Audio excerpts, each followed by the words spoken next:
lot of people were saying that Charlie Munger was exiting from his China exposure by selling Alibaba's shares. I never really believed that, but I didn't really know what the story was. I was largely speculating on it. However, his recent disclosure with the SEC largely tells us that he's not going anywhere, and that's what we're going to dive into in this video. So guys, smash that like button, subscribe if you're new. You're watching More Money. Let's get it.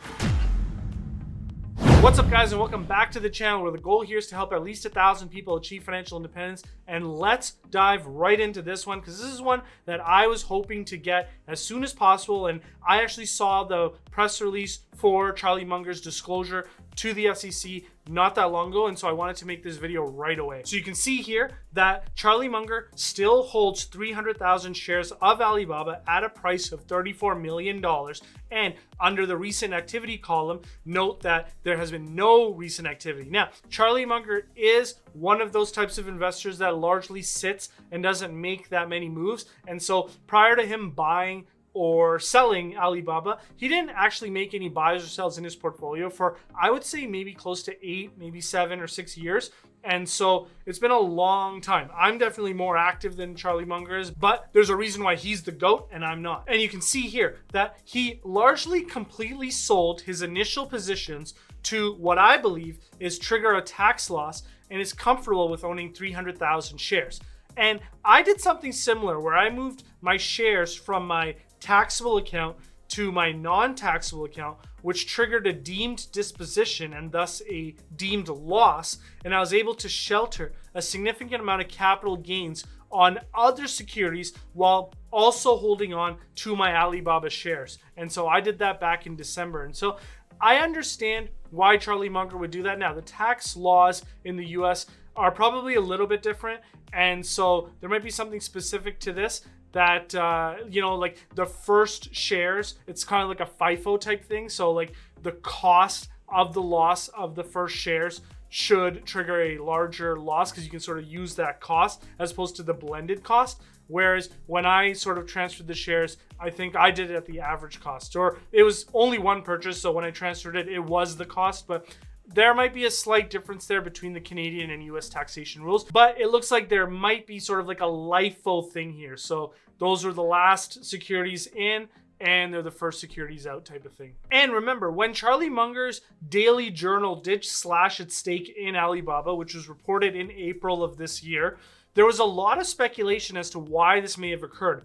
Did Daily Journal sell once Charlie stepped down as chairman, or did he convert his shares into Hong Kong listed shares, or was it just tax loss selling? And so, we're never going to get the real answer, but from my perspective, based on the way that the sales went through and the fact that there wasn't a subsequent sale, it really lends credence to the argument that this was tax loss selling. And so that's kind of where I think that this story will effectively end, is he just lowered his cost basis and was able to spread that tax loss onto gains of other securities that he may have potentially sold. And note that Wall Street, they largely maintain a virtually unanimous buy on the shares of Alibaba at the current share price, with the majority of analysts holding a strong buy on the security. And the 1-year price target, this is what you should really be paying attention to, is 50% greater than the current share price. So the analyst community is predicting a substantial recovery over the 1-year time horizon.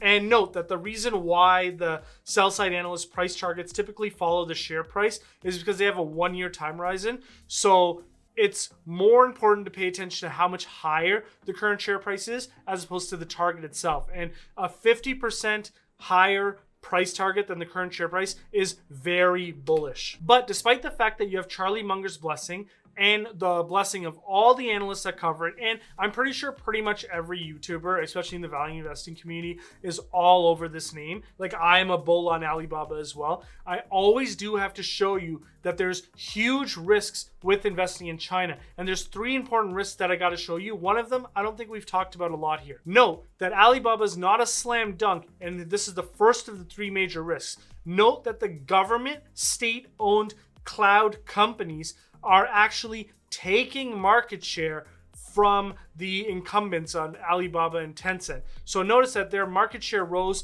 to 19.1%, the state-backed companies in 2021, from 13.8% in 2020. Meanwhile, growth at Alibaba Cloud and Tencent is starting to slow. So be very careful with that. a lot of people are investing in Alibaba because of the cloud opportunity, but because the Chinese government is favoring state-backed providers, this might not be a boom that we expected could be for Alibaba. Now, the main reason why I'm investing in Alibaba is the grocery business. It's not necessarily the cloud business. The cloud business is an added benefit, but it's not the main reason for my thesis. If I wanted to invest in cloud, I'm looking at Alphabet, Amazon, and Microsoft. And note that there are still continuing growing risks in the property sector. So this is the second risk out of the three, because home buyers are now beginning to threaten mortgage payment boycotts for incomplete projects. And notice that this article goes on to say that China's banking regulator has pledged to boost lending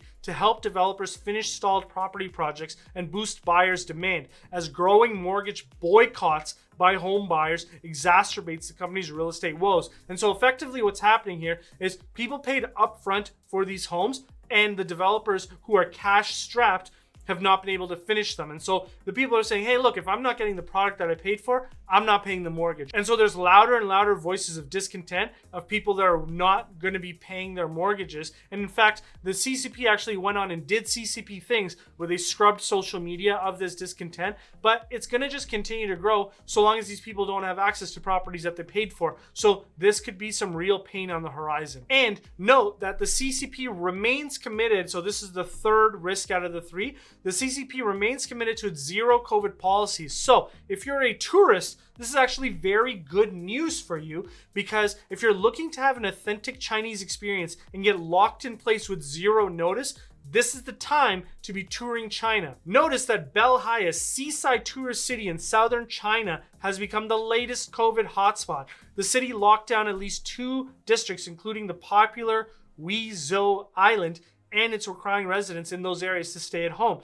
These restrictions have stranded over 2,000 tourists, with the school summer break getting underway across China on Monday. So once again, a lot of us tour and want to get the authentic experience. Well, if you want to get the authentic lockdown experience, now's the time, because they're not letting go of that zero COVID policy. But what does the overall valuation look like? Well, I haven't changed a thing. I still think that Alibaba is trading at a fraction of its $300 per share valuation. So there's lots of room for it to run, in my opinion. Now, how do you get access to that Alibaba model and the other models that you can get access to with the tracker? Well, you can get access to all of those at the lower tier of the Patreon. And if you want access to an epic live presentation each month where I reserve my very best work for, you can join me live on a Zoom call. And a big portion of the call is a Q&A session, so you can actually ask me about your favorite securities. Now, note that I just listed 3 reasons why you should be weary of investing in Alibaba. However, there's one huge catalyst that recently got announced and not a lot of people are talking about it. And that's the fact that the US is looking to lower tariffs imposed on China. And that really helps exporters like